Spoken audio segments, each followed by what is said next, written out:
নমস্কার, দেখছেন টিভি9 বাংলা। তন্নিষ্ঠার সঙ্গে রয়েছি আমি, শুভজিৎ মিত্র। তন্নিষ্ঠা, ঘড়ির কাঁটা দুটো চমনে ফুল অ্যান্ড ফাইনাল। আর আজকের ফুল অ্যান্ড ফাইনাল শুরু করছি একটা সিদ্ধান্ত নিয়ে। এই সিদ্ধান্তটাই কি বিজেপির ফুল অ্যান্ড ফাইনাল সিদ্ধান্ত?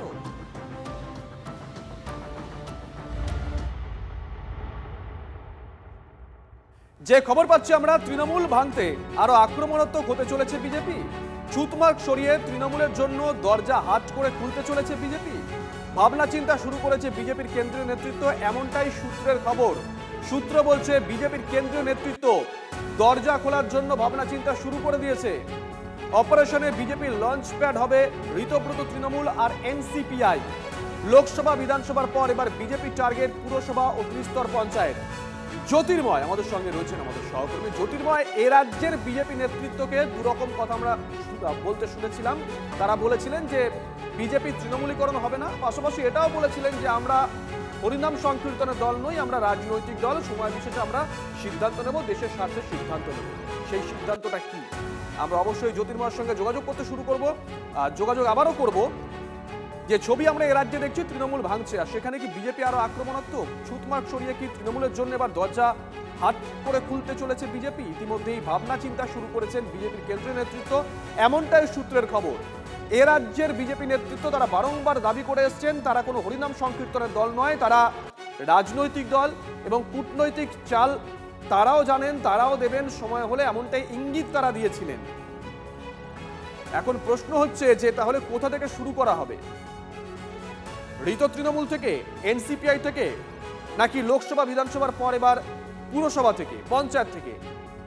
ইতিমধ্যেই কিন্তু এই প্রশ্ন উঠতে শুরু করে দিয়েছে। যাদেরকে নেওয়া হবে তাদের ক্রাইটেরিয়া কি হতে হবে? বিজেপি নেতৃত্ব পরিষ্কার করে দিয়েছেন দুর্নীতির সঙ্গে যুক্ত কোনো তৃণমূল নেতাকে তারা দলে নেবেন না। এটাই কি ক্রাইটেরিয়া? তৃণমূলের মধ্যে যাদের ভাবমূর্তি তুলনামূলক স্বচ্ছ তাদেরকে কি বিজেপি দলে নেবে? একাধিক প্রশ্ন কিন্তু ইতিমধ্যেই উঠতে শুরু করে দিয়েছে। জ্যোতির্ময়, আবারও যাব। এর আগে এ রাজ্যের বিজেপি নেতারা তারা ইঙ্গিত দিয়েছিলেন, বলেও ছিলেন প্রকাশ্যে যে আমরা কোনো হরিনাম সংকীর্তনের দল নই, আমরা রাজনৈতিক দল, কূটনৈতিক চাল আমরাও দিতে জানি, সময় অনুযায়ী সিদ্ধান্ত নেওয়া হবে। এখন প্রশ্ন হচ্ছে যদি নেওয়া হয় তৃণমূল থেকে, তাহলে সেক্ষেত্রে বাছাই পর্ব কি হতে পারে, কি বৃত্তান্ত, সোর্স কি বলছে? দেখো, পশ্চিমবঙ্গ বিধানসভা জয় সেই লক্ষ্য ইতিমধ্যেই বিজেপি সাধিত হয়ে গিয়েছে। স্বাভাবিকভাবেই এখন তারা প্রত্যেকটা পা মেপে ফেলছেন 2029-এর লোকসভা নির্বাচনকে পাখির চোখ করে। প্রত্যেকটা পদক্ষেপ, প্রত্যেকটা কৌশল, প্রত্যেকটা ব্লুপ্রিন্ট মূলত 2029-এ কি করা হবে, 2029-এ জয় যাতে নিশ্চিত হয় সেইভাবেই ভেবে তারা করছে। এই মুহূর্তে বিজেপির অভ্যন্তরীণ সমীক্ষা বলছে যে বিজেপির অভ্যন্তরে যে সাংগঠনিক শক্তি রয়েছে, যেভাবে বিজেপির কাজ জনমানসে প্রভাব ফেলছে, দীর্ঘ 3 বার ক্ষমতায় থাকার কারণে কিছুটা অ্যান্টি ইনকামবেন্সি রয়েছে, স্বাভাবিকভাবেই নতুন নতুন জায়গাতে ভোট ব্যাংকে জায়গা তৈরি করতে হবে। আর সেই লক্ষ্যেই তাদের বক্তব্য যে আগামী দিনে রিজিওনাল পার্টিগুলোর সবথেকে বড় চ্যালেঞ্জ হতে পারে। কারণ এখনও লোকসভার সমীকরণের দিকে যদি তাকানো যায়, দেখা যাবে যে বিজেপি আর কংগ্রেস মিলিয়ে 350-র বেশি আসন তারা পায়নি, তার থেকে কম তারা পেয়েছে, যথেষ্ট কমে তারা রয়েছে। বাকি আসনের নিয়ন্ত্রণ রয়েছে রিজিওনাল পার্টির হাতে। স্বাভাবিকভাবেই রিজিওনাল পার্টির ক্ষমতা কতটা নিয়ন্ত্রণ করা যায় সেই লক্ষ্যেই প্রত্যেকটা জায়গায় মেপে পা ফেলছে বিজেপি।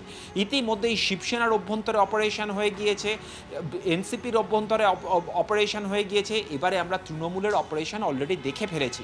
3 টুকরো হয়ে গিয়েছে এই মুহূর্তে তৃণমূল। একদিকে রয়েছে ঋতব্রত বন্দ্যোপাধ্যায় তৃণমূল, অপরদিকে রয়েছে এনসিপিআই, অপরদিকে মমতা বন্দ্যোপাধ্যায় তৃণমূল। তারা কার্যত কোণঠাসা অস্তিত্বের সংকটে ভুগছে। আর এর মাঝেই বিজেপি নেতৃত্বের তরফ থেকে প্রাথমিকভাবে দাবি করা হয়েছিল যে তৃণমূল থেকে বিজেপিতে নেওয়ার ক্ষেত্রে তারা যথেষ্ট সতর্ক থাকবে। ভালো তৃণমূল, খারাপ তৃণমূল তত্ত্ব সামনে এসেছিল যে একদিকে যেমন সুস্মিতা দেব, যার সঙ্গে পশ্চিমবঙ্গের রাজনীতি সরাসরিভাবে লেনদেন নেই, বা সুখেন্দু শেখর রায়, যিনি অপেক্ষাকৃত স্বচ্ছ ইমেজের একজন রাজনীতিক, স্বাভাবিকভাবেই তার তাদের নেওয়ার ক্ষেত্রে কোনো অস্বস্তি নেই, কিন্তু অন্য নেতাদের যাদের ব্যাগেজ আছে, যাদের বিরুদ্ধে করাপশনের চার্জ আছে, তাদের নেওয়ার ক্ষেত্রে বিজেপির বেশ কিছুটা সতর্কতা রয়েছে। কিন্তু যখন প্রকাশচিত বড়াইকে নেওয়া হলো, যাকে নেওয়ার পর বিজেপির অভ্যন্তরে প্রবল চাপানুতোর, স্থানীয় স্তরে বিক্ষোভ শুরু হয়ে গিয়েছে, তার পরবর্তী ক্ষেত্রে বিজেপির অন্দর থেকে যে খবর আসছে যে বিজেপি এবার সব স্তরে টার্গেট করতে চলেছে। অর্থাৎ পরিষদীয় দলে ইতিমধ্যেই অপারেশন সারা হয়ে গিয়েছে, লোকসভার দল ভেঙে দুটুকরো করে দেওয়া হয়েছে, তাদের পরবর্তী টার্গেট এবার পুরসভা, জেলা পরিষদ, পঞ্চায়েত সমিতি এবং তার পাশাপাশি একেবারে গ্রাম পঞ্চায়েত স্তর। এর পাশাপাশি সংগঠনের সব স্তরে বিজেপি নেতাদের আগামী দিনে তৃণমূল নেতাদের বিজেপিতে নেওয়া হবে, সেই সিদ্ধান্ত বিজেপির কেন্দ্রীয় নেতৃত্ব নিয়েছে, যা ধীরে ধীরে বিভিন্ন স্তরে প্রয়োগ করা হবে। সঙ্গে থাকুন, সুকান্ত ঘোষ বিশ্লেষক এই মুহূর্তে আমাদের সঙ্গে রয়েছেন। সুকান্ত বাবু, জ্যোতির্ময় আমাদের সহকর্মী, ও লাইভে ছিল, আপনি পুরোটাই শুনলেন সোর্স কি বলছে। আপনার কাছে সরাসরি প্রশ্ন, এ রাজ্যের বিজেপি নেতৃত্ব প্রথমেই জানিয়ে দিয়েছিলেন যে বিজেপিতে তৃণমূলীকরণ হবে না, পাশাপাশি এটাও জানানো হয়েছিল যে বিজেপি কোনো ওই হরিনাম সংকীর্তনের দল নয়, রাজনৈতিক দল, কূটনৈতিক চাল তারাও জানেন এবং সেই চাল অনুযায়ী তারা সময় বিশেষে যাবতীয় সিদ্ধান্ত নেবেন। আমার প্রশ্ন হচ্ছে, দুর্নীতির বিরুদ্ধে স্লোগান দিয়ে বিজেপি এত মানুষের ভোট পেয়েছে, সেখানে বিজেপির এই ছাঁকনিটা কি হতে পারে? দেখো, যেটা তোমাদের প্রতিনিধি বললো একদম সঠিক কথাই বলেছে, যে তো বিজেপি একটা মানে বহু ক্ষেত্রে মাস বেস ক্যাডার পার্টি, এবং এই রাজনৈতিক দলের সংগঠনটা অত্যন্ত মজবুত। এটা কোনো আঞ্চলিক দলের মতো নয়। কিন্তু সমস্যাটা হচ্ছে, যখন প্রকাশ্যিক বড়াইকে যখন দলে নেওয়া হলো, সেই নিয়ে কিন্তু প্রচুর সমালোচনা হচ্ছে। এবার এই কারণে মানে অন্তত কিছুটা মেপে মেপে পথ চলার কথা ভাবছে, মানে জল মাপার কথা, সেটা বিজেপি নেতৃবর্গ করছে। এবং তুমি দেখবে, যেমন তুমি উদাহরণ দিলে মহারাষ্ট্রে উদ্ধব ঠাকরের দল, সেটা আমরা দেখেছি খণ্ড বিখণ্ড হয়ে গেছে। একনাথ শিন্ডে বেরিয়ে গিয়ে নিজেই প্রতীক নিয়ে নেয়। তারপরে এনসিপিতে একই রকম ভাবে শরদ পাওয়ারের দলেও ভাঙন ধরানো হয়েছিল। এবং তৃণমূল কংগ্রেসের তো ভেঙে খান খান হয়ে যাচ্ছে। পরিষদীয় দল বলো, সংসদীয় দল বলো, সর্বক্ষেত্রে, এবং তৃণমূল স্তরেও চাইছে তারা তৃণমূলের সংগঠনটাকে ভেঙে অন্তত ভোট, এই যে লোকসভার আগে যেটা বলা হচ্ছে ডিলিমিটেশনের পর এই যে আসন সংখ্যা বৃদ্ধি 63টা হওয়ার কথা বলছেন, এর মাধ্যমে অন্তত এনসিপিআই এবং যারা ঋতব্রতপন্থী তাদের একটা টোপ দিতেও পারছেন, ওরা বোঝাতে পারছেন, যদি টোপ কথাটা ইউজ না করি, যে আপনাদের অন্তত টিকিট পাবেন আপনারা। এবার দ্বিতীয় ঘটনা যেটা, তবে এনসিপিআই এর সমস্যা থাকবে, কারণ ওরা বলছে এনডিএর হয়ে কাজ করবে, এনডিএর সঙ্গে কাজ করবে। এবার সেই জায়গা থেকে তারা কতটা আসন পাবে বা তারা কি আদৌ টিকিট কতটা পাবে, সেটা সময় উত্তর দেবে। কিন্তু তৃণমূল স্তরে ভাঙন ধরাতে বিজেপি কিন্তু সিদ্ধহস্ত, এবং বিজেপি মোটামুটি এভাবেই নজর থাকবে ওই ছাকনির বিষয়টাতে, যে কিভাবে ওই ফিল্টারটা করে বিজেপি নেতৃত্ব, কাদের কাদের নেয়, কাদের কাদের একেবারেই সরিয়ে দেয়। একদম। আর এই মুহূর্তে আমি আরো একটা আপডেট দিই আপনাদেরকে। দেখুন, আইনি জট, সেই আইনি জট এড়াতে তৃণমূলের জন্য দরজা খুলে দিচ্ছে বিজেপি। 3 টুকরো তৃণমূলের ভাগ্য ঝুলে নির্বাচন কমিশনে। মমতার হাত ছেড়ে বিজেপির মুখে অধিকাংশ সাংসদ বিধায়ক, কিন্তু সুপ্রিম কোর্টে অশনি সংকেত দেখছে বিজেপি। আমাদের সঙ্গে রয়েছে আমাদের সহকর্মী তন্ময় প্রামাণিক নিউজ রুম থেকে। তন্ময়দা, এই বর্তমান আইন কি বলছে? দেখো, সুপ্রিম কোর্টের যে পর্যবেক্ষণ হচ্ছে খুব স্পষ্ট, যে কোনো একটি দলের নিয়ন্ত্রণ সেই দলের যারা হোতা রয়েছেন, অর্থাৎ দলের যে কমিটি, মূল দলের যে অংশ রয়েছে তাদের হাতে থাকবে। কারণ সেই দলের অংশই ভোটের সময়, সেটা পঞ্চায়েত হোক, পঞ্চায়েত সমিতি হোক, জেলা পরিষদ হোক, বিধানসভা হোক বা লোকসভা হোক, দল ঠিক করে দলের প্রতিনিধি হিসেবে কারা ভোটে লড়বে। তারপর সেই ভোটে লড়া একটি রাজনৈতিক দলের, এবং সেই ভোটে লড়ে যে রাজনৈতিক দলের প্রতিনিধি জিতলেন তিনি দলের প্রতীকে জিতলেন। সুপ্রিম কোর্টে পর্যবেক্ষণ হচ্ছে, পরে যে জিতলো সে দল ভেঙে চলে যাবে, তার মানে সে দলের মূল অংশ, এমনটা নয়। কারণ তুমি যদি দেখো, ওই শিবসেনা মামলাতেই এমন একটা পর্যবেক্ষণ কিন্তু সুপ্রিম কোর্টের। ফলে এই পর্যবেক্ষণটা হচ্ছে, এই ঋতব্রতরা যেমন একটা বড় অংশ, তারা বলছেন যে আমরা আসল তৃণমূল, কিন্তু সুপ্রিম কোর্টের পর্যবেক্ষণ বলছে দল কোথায়, দলের কমিটি কোথায়, তারা কাদেরকে ভোটে দাঁড়াতে বলেছিলেন, তারা ভোটে জিতেছে। ফলে যারা ভোটে জিতেছে সেই পরিষদীয় দল, সেটা বিধানসভারই হোক কিংবা লোকসভারই দল হোক, তারাই কিন্তু দলের শেষ কথা নয়। এই পর্যবেক্ষণটাই গুরুত্বপূর্ণ। এবার বলা যেটা, যে সেটা এখন নির্ধারণ করা হয়নি, সেই নির্ধারণ করার বিষয়েই কিন্তু কি কি সিদ্ধান্ত নেবে সুপ্রিম কোর্ট, বা লোকসভার কোনো কমিটি কিংবা অন্য কোনো সাংবিধানিক বেঞ্চ, সেদিকেই গোটা দেশ তাকিয়ে রয়েছে। একাধিক মামলা সুপ্রিম কোর্টে রয়েছে এই সংক্রান্ত বিষয়ে, সিন্ডের মামলা রয়েছে। কোথাও ঋতব্রতরা সেই সিন্ডের মডেলেই তারা দল ভেঙে আলাদা দল করে সেখানেই মূল দলটাকে নিতে চেয়েছিলেন।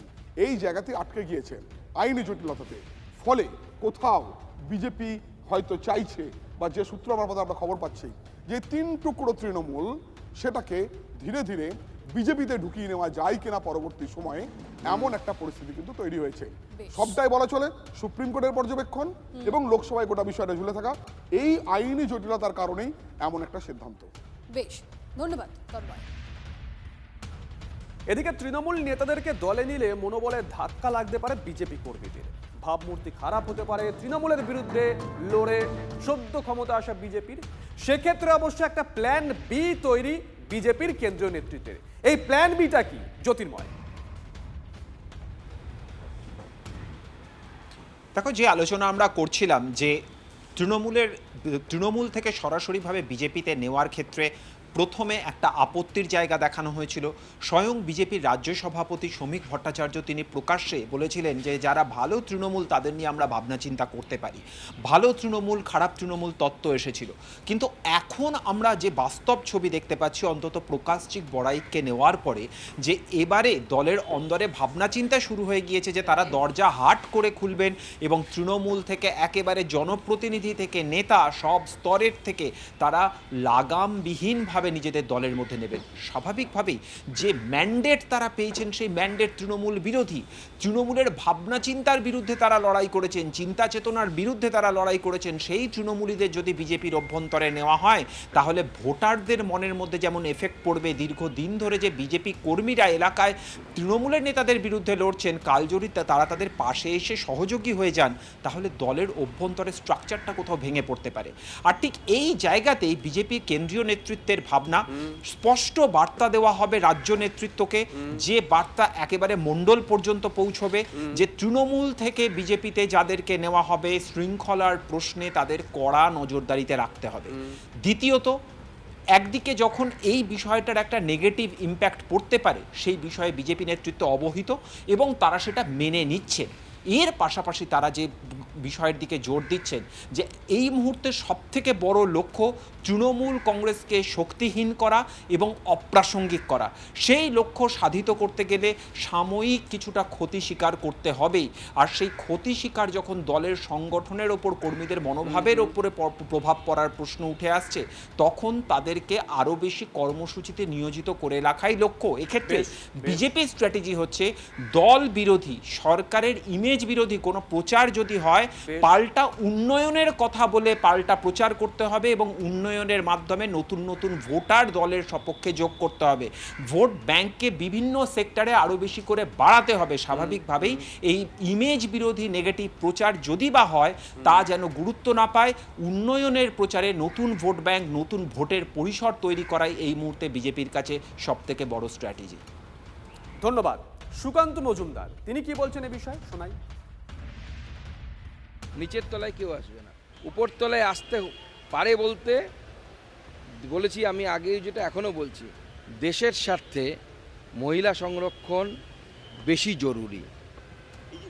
আমরা অনেক সময় দেশের বড় স্বার্থের জন্য ক্ষুদ্র স্বার্থকে জলাঞ্জলি দিতে হয়, কারণ বিজেপির নীতি হচ্ছে কান্ট্রি ফার্স্ট পার্টি সেকেন্ড।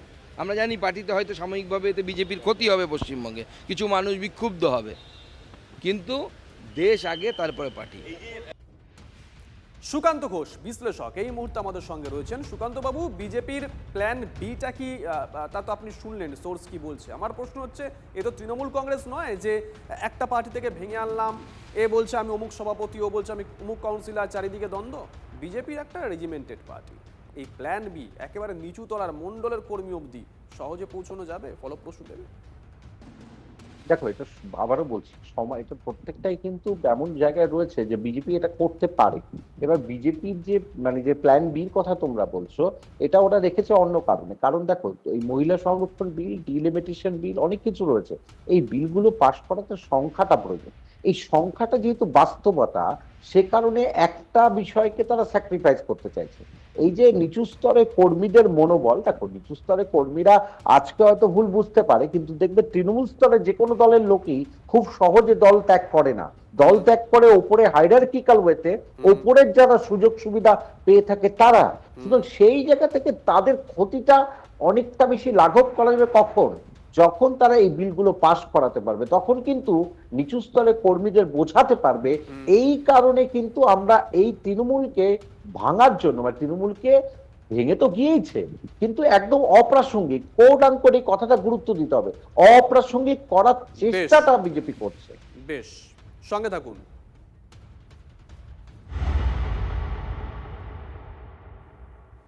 আরো একটা আপডেট দিই আপনাদের। মমতার হাত ছাড়ছেন আরো তৃণমূল সাংসদ। কাকলি ঘোষ দস্তিদারের সঙ্গে রাজীব কুমারের কথা ঘিরে জল্পনা। কেন্দ্রীয় জলশক্তি মন্ত্রীর বৈঠকে হাজির কাকলি রাজীব। বৈঠকে ছিলেন কালীঘাটপন্থী সাংসদ প্রতিমা মণ্ডল।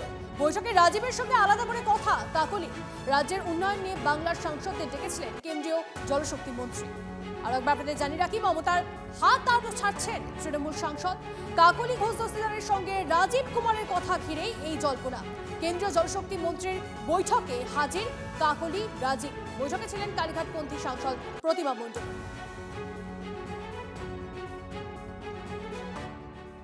উনি কি বলেছেন সেটা আমি জানি না, আর এটার সঙ্গে রাজনীতির কি সম্পর্ক আছে সেটাও জানি না। উনি কেন কথা বলতে চাইছেন, কি উদ্দেশ্য নিয়ে বলতে চাইছেন সেটা উনি বলবেন, কারণ আমি তো ওনাদের সম্পর্কে কিছু বলিনি। আর এটা আমরা ওরার বিষয় নয়, তো এটা সামগ্রিকভাবে ওনারাও যেমন যারা গিয়েছিলেন তারাও যেমনি তাদের কেন্দ্র, আমি কয়েকজনের কথা শুনেছি, সবাই নয়, প্রত্যেকে যেমন তাদের কেন্দ্রের কথা বলেছে নির্বাচিত প্রতিনিধি হিসাবে, আমিও সেমনি আমার নির্বাচিত যে জায়গার আমি বলেছি। দেখুন, জল্পনা ইতিমধ্যেই শুরু হয়ে গেছে যে তৃণমূল সাংসদ, আরো তৃণমূল সাংসদ তারা হাত ছাড়ছেন কিনা।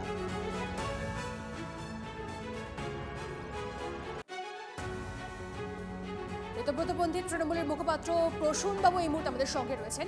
প্রসূন বাবু, কাকলি ঘোষ দস্তিদারের সঙ্গে রাজীব কুমারের কথা ঘিরে এবার একটা জল্পনা তৈরি হয়েছে। কেন্দ্রীয় জলশক্তি মন্ত্রীর বৈঠকে হাজির কাকলি রাজীব। তাহলে কি এবার রাজীব কুমার তিনিও হাত ছাড়তে চলেছেন মমতা বন্দ্যোপাধ্যায়, সেই নিয়ে একটা জল্পনা চলছে, কিভাবে দেখছেন গোটা বিষয়টা? প্রথমত হচ্ছে যে দুজনেই মাননীয় সাংসদ, একজন লোকসভার একজন রাজ্যসভার। সংসদীয় গণতন্ত্রের রীতিনীতি অনুযায়ী একজন সাংসদ আর একজন সংসদের সাথে মিট করতেই পারেন, ফর্মালি বা ইনফর্মালি।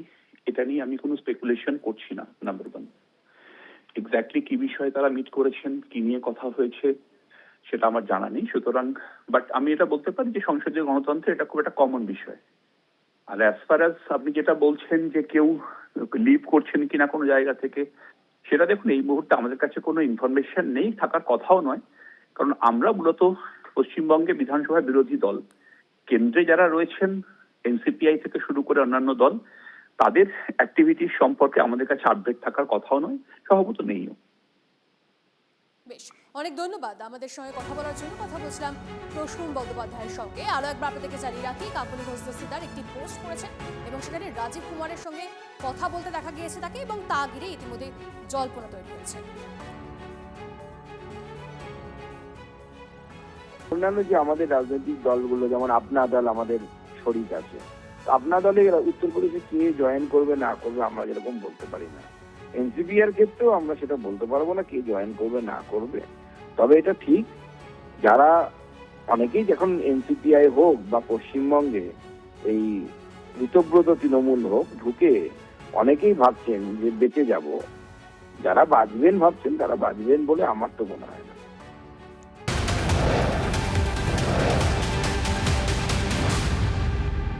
এদিকে দিল্লি থেকে যে খবর পাচ্ছি আমরা, আজ অমিত শাহের সঙ্গে সাক্ষাতে এনসিপিআই এর যোগ দেওয়া 3 জন মুসলিম সাংসদ আবু তাহের, খলিলুর রহমান এবং ইউসুফ পাঠানের সঙ্গে কথা বলবেন কেন্দ্রীয় স্বরাষ্ট্রমন্ত্রী।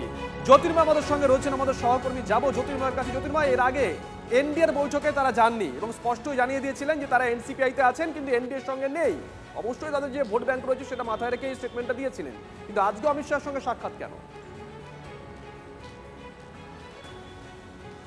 দেখো, আপাতভাবে যে দাবি তারা করছেন যে মূলত নিজেদের কেন্দ্রের বিভিন্ন সমস্যা দাবি দাওয়া নিয়ে তারা কেন্দ্রীয় স্বরাষ্ট্রমন্ত্রীর সঙ্গে দেখা করছেন এবং সাংসদ হিসেবে দেশের কেন্দ্রীয় স্বরাষ্ট্রমন্ত্রীর সঙ্গে দেখা করা অত্যন্ত স্বাভাবিক একটি প্রক্রিয়া এবং নিয়ম। সেই মোতাবেকই তারা দেখা করতে চাইছেন মানুষের স্বার্থে, মানুষের উন্নয়নের স্বার্থে। কিন্তু যেটা ঘটনা পরম্পরা যে ইঙ্গিত দিচ্ছে যে প্রথম তারা সংসদ চত্বরে দাঁড়িয়ে স্পষ্ট জানিয়ে দিলেন যে তারা এনসিপিআইতে আছেন, এনডিএতে নেই, বিজেপির পাশে বসা তাদের পক্ষে সম্ভব নয়।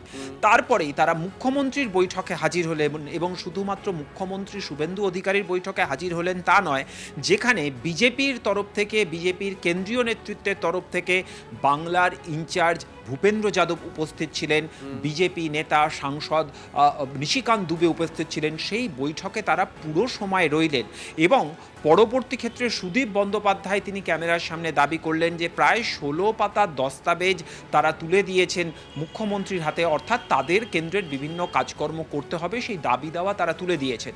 স্বাভাবিকভাবেই তাদের দুটি দিককে মাথায় রাখতে হচ্ছে। এক, নিজেদের কেন্দ্রে কি কি কাজ আছে তা এই মুহূর্তে এনসিপিআইতে থাকার সুবাদে বা এনসিপিআই এনডিএ শরিক হওয়ার সুবাদে তা কেন্দ্রীয় মন্ত্রীদের থেকে করিয়ে নেওয়া, হাসিল করে নেওয়া। এর পাশাপাশি নিজেদের এলাকার যে জনবিন্যাস, সেখানকার ভোটের যে সমীকরণ, সেই অঙ্কের কথা, সেই বিন্যাসের কথা মাথায় রেখে নিজেদের রাজনৈতিক অবস্থান নেওয়া, অর্থাৎ প্রকাশ্যে বলা যে আমরা বিজেপির পাশে বসতে পারবো না। কিন্তু আমাদের নজর যেদিকে থাকবে যে আজ এই 3 জন মুসলিম সাংসদকে অমিত শাহর তরফ থেকে কোনোভাবে আশ্বস্ত করা হয় কিনা বা কোনো প্রশ্নের মুখে অন্তত অমিত শাহর তরফ থেকে এই 3 সাংসদকে কেন তারা বিজেপির সঙ্গে প্রকাশ্যে বিবৃতি দিয়ে দূরত্ব বজায় রাখছেন, এই প্রশ্নের মুখে তাদের পড়তে হয় কিনা। কারণ এটা যথেষ্ট অস্বস্তির কারণ বিজেপি নেতৃত্বের কাছে এনসিপিআই তারা সমর্থন করলেও 3 জন মুসলিম সাংসদের প্রকাশ্যে বেঁকে বসা। ধন্যবাদ। এই মুহূর্তে আরো একটা ব্রেকিং নিউজ দিয়ে আপনাদেরকে। অভিষেকের পিএ সুমিত রায়কে রক্ষা কবচ সুপ্রিম কোর্টে। পরবর্তী শুনানির দিন পর্যন্ত গ্রেপ্তার করা যাবে না সুমিত রায়কে, জানিয়েছে প্রধান বিচারপতির বেঞ্চ। কথা বলবো আমাদের প্রতিনিধি শ্রাবন্তীর সঙ্গে। শ্রাবন্তী, কি পর্যবেক্ষণ? দেখো, দুটি তার মধ্যে শালবনী মামলায় স্বস্তি পাননি, আদালতে দ্বারস্থ হয়েছিলেন। আজকে শ্রাবন্তী, স্পষ্টভাবে শোনা যাচ্ছে না তোমার কথা, তুমি একটু সঙ্গে থাকো আমাদের। আরো একবার কথা বলার চেষ্টা করছে আমাদের প্রতিনিধি শ্রাবন্তীর সঙ্গে। তবে তার আগে এই মুহূর্তে যে খবর আসছে আরো একবার জানিয়ে দিই আপনাদেরকে। অভিষেকের পিএ সুমিত রায়কে রক্ষা কবচ সুপ্রিম কোর্টে। পরবর্তী শুনানির দিন পর্যন্ত গ্রেপ্তার করা যাবে না সুমিত রায়কে, জানিয়েছে প্রধান বিচারপতির বেঞ্চ। Srabanti, please continue. দেখো ধনিষ্ঠা, এই মামলায় আজকে যখন হচ্ছিল সে সময় সলিসিটর জেনারেল তুষার মেহতা বলেন যে তাকে হেফাজতে নিয়ে জিজ্ঞাসাবাদের প্রয়োজনীয়তা রয়েছে। এখানেই প্রসঙ্গ উঠে আসে প্রাক্তন মুখ্যমন্ত্রী মমতা বন্দ্যোপাধ্যায়ের কথা। সুমিতকে জিজ্ঞাসাবাদের ক্ষেত্রে তার একটা বাধাদানের প্রসঙ্গও বারবার উঠে আসে। যদিও সে বিষয়ে আমল দেয়নি শীর্ষ আদালত। তাদের বক্তব্য যে সুমিতকে আপাতত গ্রেফতার করা যাবে না, তবে তাকে তদন্তে সহযোগিতা করতে হবে। তার জন্য তাকে যে কোনো দিন, যেদিনকে জিজ্ঞাসাবাদ করা হবে, সকাল 10টা থেকে সন্ধ্যে 6টা পর্যন্ত জিজ্ঞাসাবাদের সুযোগ থাকতে কিছুটা স্বস্তি হলেও এবার সামনে আসতেই হচ্ছে সুমিত রায়কে, এমনটাই পর্যবেক্ষণ আইনজীবীদের। শালবনী জমি কেলেঙ্কারি মামলায় আরো চাপে অভিষেক বন্দ্যোপাধ্যায়ের পিএ সুমিত রায়। সুমিত রায়ের বিরুদ্ধে গ্রেপ্তারি পরোয়ানা জারি করে তল্লাশি শুরু করেছে সিআইডির তদন্তভার হাতে নিতেই জমি জালিয়াতির একাধিক নথি সামনে এনেছেন মামলার মূল অভিযোগকারী শেখ ইমরান। পশ্চিম মেদিনীপুর জেলার এই শালবনী ব্লকে এই যে জায়গাটা আমরা দাঁড়িয়ে রয়েছে, এই যে সুবিশাল পেট্রোল পাম্প দেখা যাচ্ছে, এই পেট্রোল পাম্পের অ্যাকচুয়ালি যার নামে রয়েছেন তিনি হচ্ছেন মালতী বিবি। হাজব্যান্ডের নাম, স্বামীর নাম শরফুদ্দিন। অতএব এই যে শরফুদ্দিনের নাম আসছে সেখান থেকে কিন্তু একটা বোঝা যায় যে এই যে শরফুদ্দিন তিনি কিন্তু একসময় সুজয় হাজরা ঘনিষ্ঠ ছিলেন। এবং এই যে একটা ছবি আমি দেখাতে বলবো, এটা হচ্ছে 2021 সালের, আমার সহকর্মীকে ছবিটা দেখাতে বলবো, 2021 সালের, দাগ নাম্বার 465, জেল নাম্বার থানা শালবনী, 314 খতিয়ান নাম্বার। এটা হচ্ছে 2021 সালের।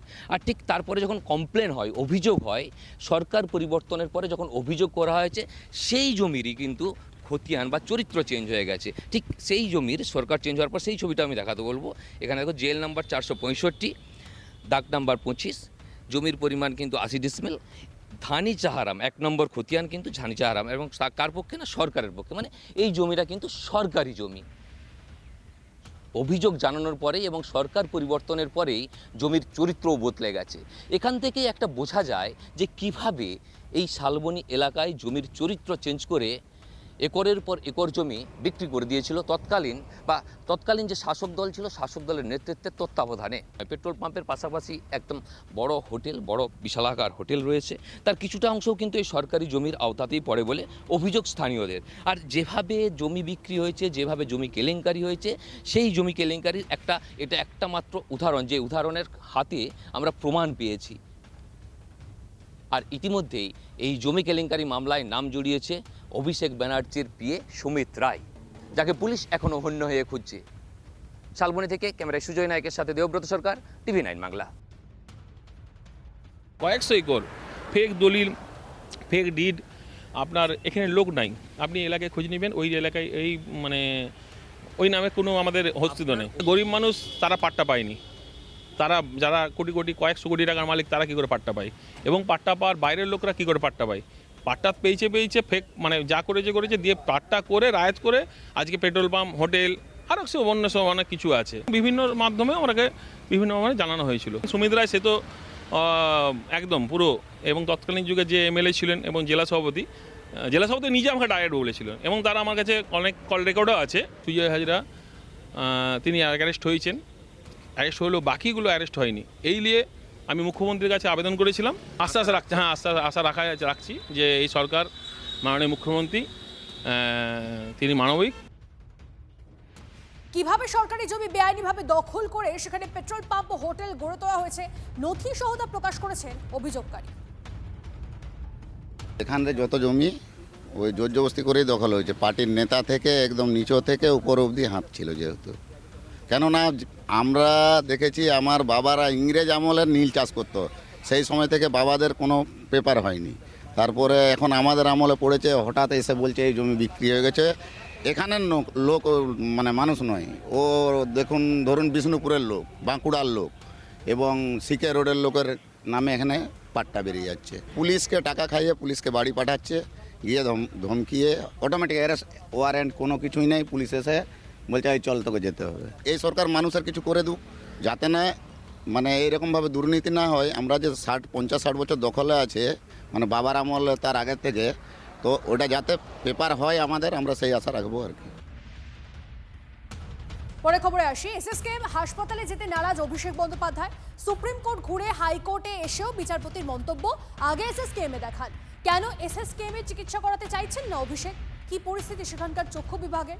পরিষেবা খতিয়ে দেখলো TV9 বাংলা। গোপন ক্যামেরায় ধরা পড়লো হাসপাতালের অন্দরমহলের বাস্তব চিত্র। ওপিডির টিকিট কাটা থেকে চিকিৎসকের কাছে পৌঁছতে ঠিক কতটা সময় লাগলো? চোখের চিকিৎসায় সরকারি হাসপাতালের পরিষেবার বাস্তব চিত্র তুলে ধরলো TV9 বাংলা। কি হয়েছিল চোখে? ছানি উড়ে গেছিল, চোখে দেখতাম না, একদম বন্ধ হয়ে গেছিল। অপারেশন করতে হলো? অপারেশন পিজি থেকে করি। এখান থেকে? হ্যাঁ। কেমন অপারেশন? ভালো? ওকে, একদম ভালো। সার্ভিস ভালো? হ্যাঁ, ওকে, একদম good, very good, very good. ও চোখে ভাইরাল ইনফেকশন হয়ে গেছে। হয়েছে? হ্যাঁ। দেখালেন? হ্যাঁ, দেখিয়েছি আমি। ডাক্তার দেখালেন? হ্যাঁ, ডাক্তার দেখেছি। কেমন সার্ভিস? ভালো? হ্যাঁ, ঠিক আছে, ভালো সার্ভিস আছে। ওষুধ দিয়েছে? হ্যাঁ, ওষুধ দিয়েছে, ভালো করে দেখেছি। আপনি 15 দিন অপারেশন হয়েছে, দেখতে পাচ্ছেন? ঠিক আছে? হ্যাঁ, মোটামুটি ঠিক আছে। ভালো সার্ভিস? ভালো, খুব ভালো, খুব ভালো। চোখ ঠিক করে দিয়েছে?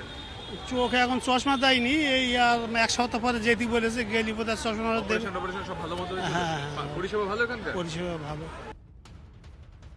অভিষেক বন্দ্যোপাধ্যায়ের চোখের চিকিৎসা নিয়ে রীতিমতো রাজ্য রাজনীতির শোরগোল। এসএসকেএম এ তাকে চোখ দেখানোর নির্দেশ দেওয়া হয়েছে কোর্টের তরফে। অন্যদিকে তিনি সুপ্রিম কোর্টে গেছেন, পাল্টা মামলা ফিরে এসছে হাইকোর্টেই। কিন্তু এই এসএসকেএম এ ঠিক কতটা চোখের চিকিৎসা হয় তা দেখতে একেবারে রোগী সেজে এইভাবে একটা টিকিট কেটে ওপিডির আমরা ঢুকে পড়েছিলাম এসএসকেএম এর আইওপিডিতে, ঠিক এই রাস্তা দিয়ে। এখানে যে চোখের বিভাগ রয়েছে সেখানে একাধিক পরিষেবা উপলব্ধ, এবং পুরো প্রসেসটা কমপ্লিট করতে সময় লাগলো 1 ঘন্টার মতন, যেখানে আমি আমার নিজের চোখ দেখালাম। এখানে মূলত কি কি পরিষেবা পাওয়া যায় তাও জানলাম। এখানে পাওয়া যায় glaucoma clinic, retina clinic, cornea service, neuro ophthalmology, low vision rehabilitation, emergency eye care, তার সাথে সাথে কন্ট্রাক্ট এভলিউশন অ্যান্ড সার্জারি। এই সবকটা পরিষেবা এখানে উপলব্ধ।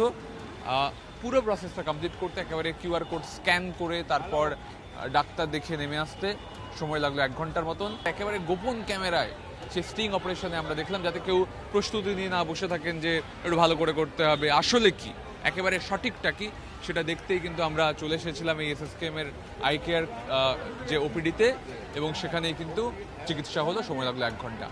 ক্যামেরা দীপঙ্করের সঙ্গে সুমন, টিভি 9 বাংলা, কলকাতা। এবার এগরা হাসপাতালের সুপারকে ধমক বিধায়ক দিব্যেন্দু অধিকারী। সরকারি টাকায় কেনা জিনিসের অপব্যবহারের বেজায় ক্ষুব্ধ এগরার বিজেপি বিধায়ক। এগরা সুপার স্পেশালিটি হাসপাতালে রোগী কল্যাণ সমিতির উন্নয়ন বৈঠক শেষে হাসপাতাল পরিদর্শন বিধায়ক দিব্যেন্দু অধিকারীর সঙ্গে এগরার মহকুমা শাসক।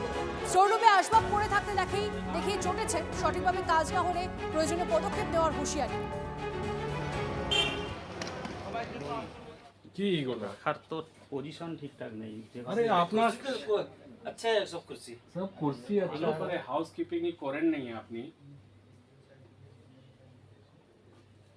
उसका अभी और अलमीरा पड़ा हुआ है, देखिए उसका अंदर कहाँ है आपका सुपरवाइजर कहाँ है? চেয়ার গুলো এখানে দেখুন ধুল খাচ্ছে। আপনার এই পুরোটা আলমিরা তো সবাই না হাউসকিপিং আপনি করছেন না কিছু করছেন, দেখুন পুরোটা এমনি ফাঁকা আছে। नया वाला प्रिंटर होगा लेजर। না না আপনাকে 2টা রুম লাগবে না, এটা আমি দেখে নিলাম। পুরোটা চেয়ার এখান থেকে বের করুন, একটা রুমকে আগে ভালো করে সাজাবেন। कहाँ का रहने वाला है वो?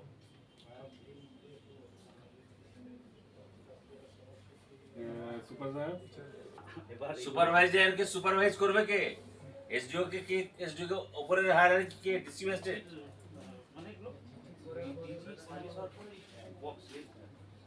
যেগুলো থাকে সেগুলো। কথা বলবো কনিষ্কর সঙ্গে। কনিষ্ক, এগরা হাসপাতালের সুপারকে এবার ধমক দিতে দেখা গেল বিধায়ক দিব্যেন্দু অধিকারী। এই অবস্থা হয়েছিল এতদিন ধরে? সরকার চালিয়েছে, অর্থাৎ স্বাস্থ্য ব্যবস্থাকে কার্যত শিখিয়ে তুলেছে বলে এরকম অভিযোগ উঠে আসে বারবার। এবং সেই পরিপ্রেক্ষিতে কিন্তু গত সপ্তাহে শুক্রবার রাজ্যের স্বাস্থ্যমন্ত্রী সারস্বত মুখোপাধ্যায় তিনি কিন্তু পরিদর্শনে আসেন। তিনিও ঠিক এসে সারা এগরা সুপার স্পেশালিটি হাসপাতাল, এগরা মহকুমা হাসপাতাল পরিদর্শন করে কার্যত ক্ষুব্ধ হয়েছিলেন এবং সাসপেনশনের হুঁশিয়ারি দিয়েছিলেন। ঠিক 1 সপ্তাহ যেতে না যেতে দেখা গেল আবারও সেই একই পরিস্থিতি, অর্থাৎ কোথাও না কোথাও হুঁশিয়ারি বা নোটিশ, সাসপেন্ড এই ধরনের কথা বলে কাজ হচ্ছে না। কার্যত সুপার স্পেশালিটি হাসপাতালে রোগী কল্যাণ সমিতির বৈঠক শেষে পরিদর্শনে গিয়ে এগরার বিধায়ক দিব্যেন্দু অধিকারী তিনি কিন্তু কার্যত ক্ষোভ প্রকাশ করলেন, সুপারকে কার্যত হুঁশিয়ারি দিয়েছেন এবং আলটিমেটাম দিয়েছেন। রোগী পরিষেবার পাশাপাশি কিন্তু হাসপাতাল স্বাস্থ্য ব্যবস্থার ক্ষেত্রে পরিষ্কার পরিচ্ছন্নতা রাখতে হবে, যে কারণে সরকারি টাকায় কেনা জিনিসপত্র যত্রতত্র পড়ে আছে, অপব্যবহার হচ্ছে, তারা নষ্ট হচ্ছে। ফলে এই বিষয়টাকে আগামী দিনে কিন্তু কোনোভাবে মেনে নেওয়া হবে না। সেক্ষেত্রে শেষ পর্যন্ত যদি কিছু পদক্ষেপ দিতে হয় তার জন্য তিনি সুপারিশ করবেন বলে কার্যত হুঁশিয়ারি দিয়েছেন।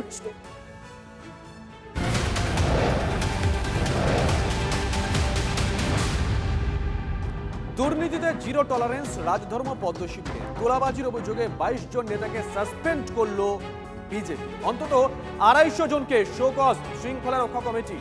এটা কি গোটা রাজ্যের ছবি? কি বার্তা গেল সমাজের কাছে, দলের নিচু তলার কর্মীদের কাছে? প্রদীপ্ত। দেখো, এর সংখ্যাটা নির্দিষ্ট কত এখনো পর্যন্ত বিজেপি নেতৃত্ব প্রকাশ্যে সে কথা বলেননি। আমরা এই বিষয় নিয়ে শ্রমিক ভট্টাচার্যের সঙ্গেও কথা বলেছিলাম, তিনিও বলছেন যে এই সংখ্যাটা কত তারা এখনই প্রকাশ্যে আনতে নারাজ। তবে শুভজিৎ, গত 4 মের পর থেকে, যখন থেকে বিজেপি এই রাজ্যের ক্ষমতায় এসেছে, তারপর থেকে কিন্তু এই ধরনের শোকজ তারা নিয়মিতভাবে করে যাচ্ছে এবং প্রয়োজনীয় পদক্ষেপ তারা করছে। ফলে নির্দিষ্ট করে সংখ্যাটা বলা মুশকিল এবং সেক্ষেত্রে তোলাবাজির ক্ষেত্রে তারা জিরো টলারেন্স নেবে এই কথা তারা বলছেন বটে, কিন্তু বেশ কিছু জায়গা থেকে কিন্তু অভিযোগ আসতে শুরু করেছে এবং তা যে মাথা ব্যথা কোথাও বাড়াচ্ছে দলীয় নেতৃত্বের, সে কথা কিন্তু তারা অস্বীকারও করছেন না। যদিও তাদের বক্তব্য যে গত 15 বছরে যে রাজনৈতিক সংস্কৃতি এই রাজ্যে তৃণমূল কংগ্রেস তৈরি করে গিয়েছে তারই একটা বহমানতার শিকার এই মুহূর্তে এই রাজ্যের মানুষ হচ্ছে এবং তাদের সরকার মাত্র 3 মাসের কাছাকাছি পৌঁছেছে সেই সরকারের বয়স। ফলে এখনই সবটা করা যাচ্ছে না, তারা চেষ্টা করছেন। এবং তুমি যদি দেখো যে নিয়মিতভাবে একেবারে রাজ্যের বর্তমান সভাপতি শ্রমিক ভট্টাচার্য হোক বা প্রাক্তন রাজ্য সভাপতি দিলীপ ঘোষ হোক, তারা কিন্তু নিয়ম করে এই বিষয়টার জন্য তারা সতর্ক করছেন দলের কর্মীদের। এমনকি শুধুমাত্র যে দলের নিচুতলার কর্মীদের মধ্যে এই অবক্ষয় লক্ষ্য করা যাচ্ছে এমন নয়, দলের কোথাও কোথাও দেখা যাচ্ছে বিধায়কদেরকে নিয়েও কিন্তু মাথা ব্যথা বাড়াচ্ছে। সে কারণেই হয়তো দিলীপ ঘোষ বলেছেন যে আমাদের কোনো বিধায়ক তারা যে পরিবেশ পরিস্থিতির কথা বলছেন, ধরাকে সরাজ্ঞান করছেন, এ কথা কিন্তু দিলীপ ঘোষও বলছেন। এখন দেখার বিষয় যে এই যে সাসপেনশন, এই যে শোকজ, তাতে আদতে কতটা কাজ হলো তার জন্য হয়তো আরও বেশ কিছুদিন অপেক্ষা করতে হবে। এবং একই সঙ্গে রাজ্য প্রশাসনও কিন্তু দেখা যাচ্ছে বেশ কিছু ক্ষেত্রে তারা পদক্ষেপ করছেন, সেটা প্রশাসনের কর্মী হোক, সেটা বিজেপি নেতা হোক। সেটা আমরা যদি দেখি দিন দুয়েক আগে দত্তপুকুর থানার একটি ঘটনা, আমরা যদি দেখি যে জামুরিয়ার ঘটনা, সর্বত্রই কিন্তু প্রশাসন চেষ্টা করছে। এখন দেখার বিষয় বিজেপি নেতৃত্ব যে কথা বলছেন যে 15 বছরের যে রাজনৈতিক সংস্কৃতি এই রাজ্যে তৃণমূলের হাত ধরে বিপন্ন হয়েছে, সেই সংস্কৃতিকে তারা ফিরিয়ে আনতে পারেন কিনা। এই তোলাবাজি বা এই জায়গা থেকেই শ্রমিক ভট্টাচার্যের মন্তব্য, বিচ্যুতি আছে কিন্তু বিজেপির তৃণমূলীকরণ হতে দেব না। চলতি মাসের শুরুতেই এই বার্তা দিয়েছিলেন রাজ্য বিজেপির সভাপতি শ্রমিক ভট্টাচার্য। কি বলেছিলেন শুনুন। সমস্ত কিছু সমাধান করা যায়। আমি আবার দলের পক্ষ থেকে যদি দাঁড়িয়ে আপনাদের সামনে বলি যে আমি সমস্ত জায়গায় এক্সটর্শন বন্ধ করে দিতে পেরেছি, ভুল করছি। বিচ্যুতি আছে, একটা পদ্ধতির মধ্যে দিয়ে মানুষ দীর্ঘদিন চলে গেছে, একটা ইজি মানির মধ্যে দিয়ে একটা সিন্ডিকেট তৈরি হয়েছে। ক্ষমতার পট পরিবর্তনের সঙ্গে সঙ্গে সমস্ত পরিমণ্ডল যে বদল হয়ে গিয়েছে এরকম নয়। কেউ 4 ঘন্টার মধ্যে একটা শাসক দলে যোগ দিয়ে ফেলেছেন এবং কারোর মনের মধ্যে আমাদের দলেরই সুপ্ত কিছু বাসনা ছিল, যেগুলো অতৃপ্ত অবস্থায়, ডরমেন্ট অবস্থায় এতদিন ছিল, সেগুলো আবার ফুটে বেরিয়েছে। সেও কারোর সঙ্গে যোগ অস্বীকার করলে মিথ্যাচার করা। আমরা চেষ্টা করছি দলের পক্ষ থেকে সেটাকে নিয়ন্ত্রণ করা। আমি আবার বলছি, পুরোপুরি করতে পেরেছি এরকম নয়। আমাদের রাজ্যের মুখ্যমন্ত্রী শুভেন্দু অধিকারী অত্যন্ত কঠোরভাবে এগুলোকে বন্ধ করবার জন্য আপ্রাণ চেষ্টা চালিয়ে যাচ্ছে। বাংলায় কোনো কাটমানি, সিন্ডিকেট, গুন্ডামি, তোলাবাজি চলবে না। রাজ্যে শিল্প বান্ধব পরিবেশ গড়ে তুলতে কড়া বার্তা মুখ্যমন্ত্রী। 3 মাসে পরিবেশ অনেকটা বদলেছে। বদলের বাংলায় কোনো রকম গুন্ডামি চলবে না। আগের অরাজকতা বন্ধ করে শিল্প বান্ধব পরিবেশ করতে হবে, সেজন্য আইনও করা হয়েছে। শিল্প আনতে সব রকম সহযোগিতার আশ্বাস শুভেন্দু অধিকারী। बर्बाद जो हुआ है उससे कैसे हम निकल के आए, उसका भी रोड मैप बनाना चाहिए। पहले तो कानून व्यवस्था को ठीक करना चाहिए। जिस तरीके से गुंडागर्दी, सिंडिकेट राज, काटमानी, चांदा वसूली, जिस तरीके से महल था उसको तो बदलना चाहिए। पहले बिजनेस फ्रेंडली एनवायरनमेंट होगा, देखना है, सोचना है, छोड़ के काम करना है, ये नीति होगा, तब तो प्रदेश आगे बढ़ेगा। हम लोग आपको एश्योरेंस दे रहा है 3 महीने में आपको थोड़ा मौसम बदल रहा है, इसका तो थोड़ा सिग्नल भी मिल रहा है, कुछ गुंडागर्दी नहीं होगा यहाँ, मैं आपको एश्योर कर रहा हूँ। और जो भी मदद सरकार की ओर से करना चाहिए, जरूरी होगा तो कानून बदलना चाहिए, विधानसभा में कानून भी बदल दिया। আর একবার আপনাদেরকে জানিয়ে রাখি, মুখ্যমন্ত্রী শুভেন্দু অধিকারী আপনারা শুনলেন যে স্পষ্টই তিনি বার্তা দিয়েছেন যে রাজ্যে শিল্পবান্ধব পরিবেশ গড়ে তোলার বার্তা দিয়েছেন তিনি। তার পাশাপাশি বাংলায় কোনো রকম কোনো কাটমানি, সিন্ডিকেট, গুন্ডামি, তোলাবাজি চলবে না।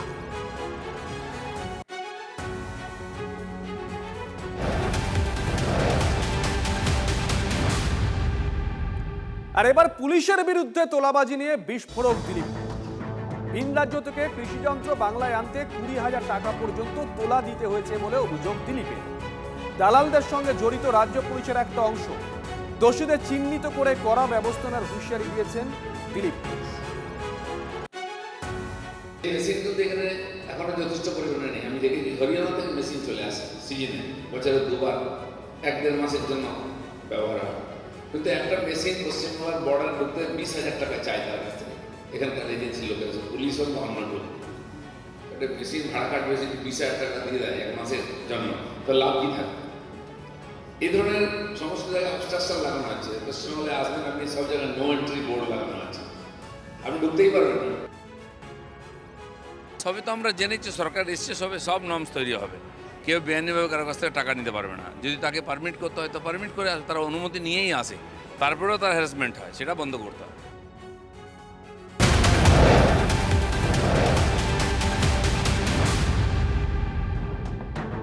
রাজ্যে গুন্ডা দমন আইনকে চ্যালেঞ্জ করে দায়ের করা জনস্বার্থ মামলা আপাতত খারিজ করে দিল কলকাতা হাইকোর্ট। এই মুহূর্তে খবর আসছে আমাদের কাছে, রাজ্যে গুন্ডা দমন আইনকে চ্যালেঞ্জ করে দায়ের করা জনস্বার্থ মামলা আপাতত খারিজ করে দিল কলকাতা হাইকোর্ট। ভারপ্রাপ্ত প্রধান বিচারপতি তপব্রত চক্রবর্তী ও বিচারপতি পার্থসারথী চট্টোপাধ্যায়ের ডিভিশন বেঞ্চ কি জানিয়েছে, ডিটেইলস জানবো আমাদের প্রতিনিধি শ্রাবন্তীর থেকে। শ্রাবন্তী, দেখো, রাজ্যে যে গুন্ডা দমন আইনকে চ্যালেঞ্জ করে দায়ের করা হয়েছিল জনস্বার্থ মামলা, সেখানে আপাতত খারিজ করে দিয়েছে কলকাতা হাইকোর্ট। ভারপ্রাপ্ত প্রধান বিচারপতি তপব্রত চক্রবর্তীর ডিভিশন বেঞ্চ এই মামলা খারিজ করে দিয়েছে। জানানো হয়েছে যে যেহেতু এখনো পর্যন্ত রাষ্ট্রপতির কোনো অনুমোদন পায়নি এই আইন, তাই আগাম মামলা কোনো অনুমানের ভিত্তিতে শুনতে পারবে না কোর্ট, আর এই নিরিখে এই মামলা আপাতত খারিজ করে দেওয়া হলো। ধন্যবাদ।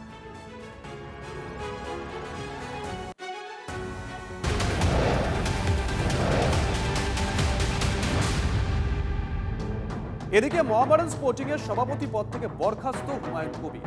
কার্যকরী কমিটির সম্মিলিত সিদ্ধান্তে বরখাস্ত হুমায়ুনের 1.5 কোটি চেক বাউন্সের পরই কড়া পদক্ষেপ মহাবারান স্পোর্টিং এর তরফে। সভাপতি হয়ে ক্লাবের উন্নয়নে 1.5 কোটি চেক দেন হুমায়ুন। চেক বাউন্সের পরই 2 মাসের মাথায় হুমায়ুনকে সরিয়ে দিল মহাবারান স্পোর্টিং।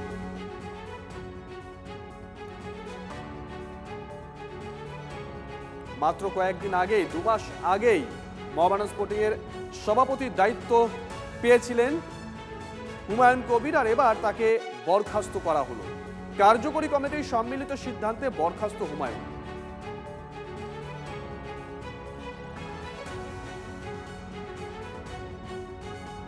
ক্লাবকে 1.5 কোটি টাকা চেক দিয়েছিলেন হুমায়ুন কবির, কিন্তু সেই চেক বাউন্স করে, আর তারপরেই এই কড়া পদক্ষেপ মহাবারান স্পোর্টিং এর। কারণটা কি এই চেক বাউন্স করা, নাকি নেপথ্যে অন্য কোনো কারণ রয়েছে? জানবো কৌস্তবের কাছ থেকে। কৌস্তব, কারণটা কি? হুমায়ুন কবির আমরা কি দেখি 6 জুন তিনি মহাবারান স্পোর্টিং ক্লাবের প্রেসিডেন্ট পদে দায়িত্ব নিয়েছিলেন। কিন্তু দায়িত্ব নিয়েই তিনি আর্থিক প্রতিশ্রুতি দিয়েছিলেন, যেমনটা বললেন যে মহাবারান স্পোর্টিং এর কর্তারা, কিন্তু সেই আর্থিক প্রতিশ্রুতি পালনে ব্যর্থ হয়েছেন হুমায়ুন কবির। এবং তারপরেই কিন্তু মহাবারান স্পোর্টিং এর যে কর্তারা রয়েছেন তারা কার্যকরী কমিটির বৈঠক ডাকেন এদিন, জরুরি বৈঠক ডাকেন, এবং জরুরি বৈঠক ডাকার পরেই কিন্তু হুমায়ুন কবিরকে সভাপতি পদ থেকে ছেড়ে ফেলা হলো। মূল কথা হচ্ছে যে যেমনটা জানানো হচ্ছে, শেখ ওয়াসিম আকরাম মহাবারান ক্লাবের সচিব তিনি যেমনটা জানিয়েছেন যে হুমায়ুন কবির দায়িত্ব নিয়েই বলেছিলেন যে 25 কোটি টাকা আর্থিক প্রতিশ্রুতির কথা তিনি বলেছিলেন, কিন্তু দেখা যায় যে 17 জুলাই, 20 জুলাই এবং 30 জুলাই 3টে চেক দেন তিনি। মোট 50 লক্ষ টাকার চেক, মোট 1.5 কোটি টাকার চেক, এবং 3বারে, অর্থাৎ 50 লক্ষ টাকা করে 3বারে মোট 1.5 কোটি টাকার চেক, সেই 3টে চেকই কিন্তু বাউন্স করে।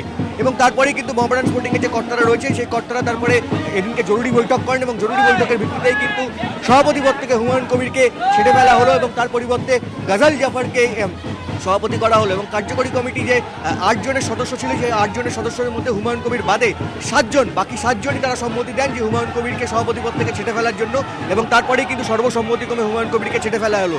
এবং শুধু তাই নয়, দেখো, হুমায়ুন কবির দায়িত্ব নেওয়ার পরেই কিন্তু আর্থিক প্রতিশ্রুতির কথা বলেছিলেন, এবং তারপরে কিন্তু সেই আর্থিক প্রতিশ্রুতি ভঙ্গ, এবং সেই জন্যই কিন্তু তাকে ছেড়ে ফেলা হলো। এবং মহাবারান স্পোর্টিং যে কর্তারা রয়েছেন তারা কিন্তু কঠোর পদক্ষেপ নিলেন।